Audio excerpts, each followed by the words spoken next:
नमस्कार शिक्षक साथियों, मैं पूजा गुप्ता एक बार फिर से अपने चैनल बच्चों की पाठशाला में स्वागत करती हूँ। मैं आज लेके आई हूँ रीडिंग कैंपेन।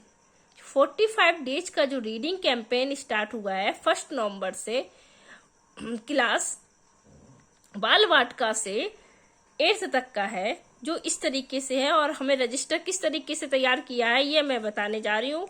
जिस तरीके से मैंने अपना ये रजिस्टर तैयार किया है रीडिंग कैंपेन का, ये देखो, ये हमने कुछ बुक्स की कटिंग लगा के इस तरीके से इसको प्रिंट की तरह, जैसे बच्चे हैं ना पढ़ने की पढ़ते हैं ना, तो उनको एक अच्छा माहौल होना चाहिए। अगर किताब प्रिंट के साथ में हो तो उन्हें पढ़ने में अच्छा लगता है। इसी तरीके से हम बच्चों के हिसाब से इसे बनाएंगे। तो हमारी ये चुन्नू मुन्नी की भाषा बोली होगी। 45 दिन का रीडिंग कैंपेन होगा और कक्षा ये हमारी आगे आपको बताएंगे कि इसके कितने स्तर होते हैं। तो हमारा जो स्तर होगा, जो पहला और दूसरा स्तर चलेगा। तो इस तरीके से ये 45 सबसे पहले हमें ये पता होना चाहिए कि जो हमारा रीडिंग कैंपेन स्टार्ट हुआ है क्यों हुआ है। तो मैं इस तरीके से इसमें लिख रही हूँ। स्कूली शिक्षा और साक्षरता विभाग, शिक्षा मंत्रालय, भारत सरकार द्वारा दिनांक 5 जुलाई 2021 से जो निपुण भारत मिशन का शुभारंभ किया गया है, जिसके अंतर्गत वर्ष 2026-27 तक प्राथमिक कक्षाओं में सार्वभौमिक मूलभूत साक्षरता और संख्या ज्ञान करने तथा बाल वाटिका से कक्षा 3 तक के सभी बच्चों में पढ़ने लिखने और संख्या ज्ञान से ग्रेड स्तर की अपेक्षित योग्यता प्राप्त करने का लक्ष्य निर्धारित किया गया है। इसी के संदर्भ में बेसिक शिक्षा विभाग उत्तर प्रदेश सरकार द्वारा एक महत्वपूर्ण पहल करते हुए 45 डेज का पठन अभियान रीडिंग कैंपेन की शुरुआत की गई है, जो 1 नवंबर 2022 से की गई है। यह अभियान इस तथ्य पर आधारित है कि पढ़ना सीखने का आधार है, जो विद्यार्थियों को स्वतंत्र रूप से पुस्तक पढ़ने के लिए प्रेरित करता है। रचनात्मक और आलोचनात्मक चिंतन और मौखिक और लिखित दोनों माध्यम से अभिव्यक्ति करने का क्षमता विकसित करता है। तो हमारा रीडिंग कैंपेन का उद्देश्य क्या है? उद्देश्य हमारा है इस अभियान का कि बच्चों की शिक्षा से जुड़े सभी हितकारी, जैसे बच्चे, शिक्षक, माता पिता, समुदाय, प्रशासन आदि की भागीदारी सुनिश्चित करना है, जिससे कि प्रत्येक बच्चा पढ़ना सीखे और उसके बाद सीखने के लिए पढ़ सके। और हमारा इसका लक्ष्य समूह हो गया। ये लक्ष्य समूह हम 3 भागों में बांटेंगे। ये हमारा समूह 1 है बाल वाटिका से कक्षा 2 तक के लिए, समूह 2 है कक्षा 3 से कक्षा 5 तक के लिए, समूह 3 हमारा कक्षा 6 से 8 तक के लिए है, और ये हमारा प्राइमरी लेवल का समूह 1 और समूह 2 आता है, जो हमारी बाल वाटिका से 5 तक चलेगा। और ये हमारा जूनियर लेवल का हो गया समूह 3। तो हम इस पे फोकस करेंगे समूह 1 और 2 पर। तो पठन अभियान की हमारी अवधि तो आपको बताई थी 1 नवंबर 2022 से स्टार्ट हुआ है 45 डेज के लिए। और उपलब्ध संसाधन हमारे होंगे, हम किस तरीके से बच्चों को पढ़ाएंगे, पठन रीडिंग कैंपेन का काम कराएंगे। पाठ पुस्तकें, सहज पुस्तकें, प्रिंट रिच सामग्री होगी, स्थानीय भाषा में उपलब्ध कहानियां, ये हमारा उपलब्ध संसाधन है। और जैसे दीक्षा है, प्रेरणा पोर्टल और SCERT की वेबसाइट्स, इससे करा सकते हैं।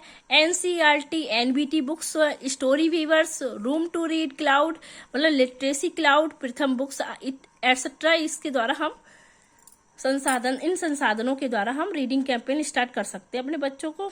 और इसका कंटेंट होगा स्टोरी, PDF, वीडियो, ये भी हम इसके द्वारा बच्चों को दिखा के पठन काम कर सकते हैं। बच्चों में सबसे बड़ी बात होती है बच्चों में पढ़ने की आदत कैसे विकसित करें। तो हमें विकसित इस तरीके से करना चाहिए कि विभिन्न प्रकार के जो आकर्षित चित्रों से युक्त सरल और मनमोहक कहानी होती है, कहानियों की किताब की उपलब्धता और बच्चों की उन तक पहुंचने की सुनिश्चित करना चाहिए।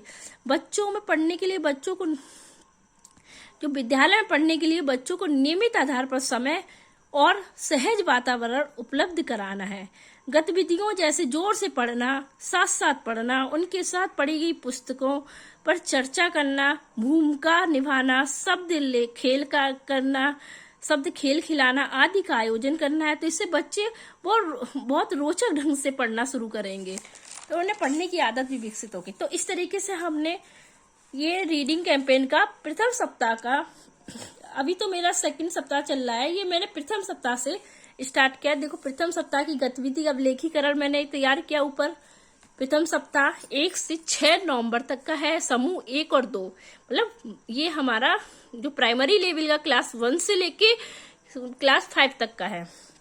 तो इस तरीके से मैंने कुछ कॉलम बनाए हैं। दिनांक 3 कक्षा 1 व 2 की गतिविधि, कक्षा 3 और 5 4 5 की गतिविधियां, गतिविधि का माध्यम क्या है, इसमें विशेष और अन्य क्या है, अन्य संसाधन क्या है, और प्रतिभागी बच्चों की संख्या कितनी है, कितने बच्चों ने इसमें भाग लिया है रीडिंग कैंपेन में। तो इस तरीके से सोमवार को मेरा इस तरीके से है 1 नवंबर से बड़ा या छोटा की कहानी, पढ़ो कहानी बड़ा या छोटा, 3 4 5 में है आज हम कहाँ चले, और हम ग्रीन बोर्ड के द्वारा बच्चों को इस तरीके से लिखवा के उनको पढ़ाएंगे।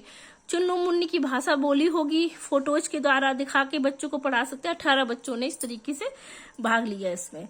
और मंगलवार को होगा हमारा सुनो कहानी आम और कोयल। मैंने आम और कोयल का चार्ट तैयार किया था, जो मैंने अपनी वीडियो में भी आपको शेयर किया है। तो मैंने एक चार्ट के द्वारा बच्चों को ये कहानी पढ़ाई थी, अपनी सरल भाषा में उनको सुनाई थी। और 3 4 5 का है गोनू झाकी भैंस, और इसमें बच्चों को अभिनय भी करा सकते हैं, अभिनय के साथ हम बच्चों को कहानी बता सकते हैं। बुधवार का हमारा होगा पढ़ो कहानी घर, ये क्लास 1 और 2 का है।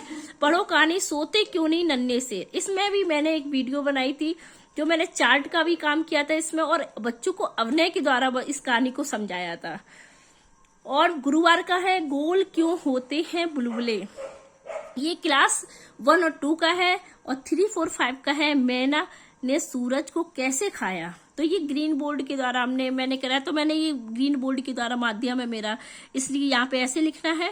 और ये भाषा जो बोली है वो वही चलती चली आ रही है, तो मैंने ऐसे इस तरीके से किया है। और जो मेरा संसाधन है वो मैंने इस तरीके से NBT बुक्स है, सहज 1 2 है ये। शुक्रवार को हमारी होगी हाथी और चींटी की कहानी, हमें बच्चों को पढ़ाना है, और बच्चों को पहले सरल भाषा में पढ़ाना है, फिर बच्चों को खुद पढ़ने देना है। और अब होगा हमारा 3 4 5 में पढ़ो कहानी पेड़ पक्षी का खेल। शनिवार को चैती का स्वेटर, और हमारा 3 4 5 में है हमारा पुस्तकालय।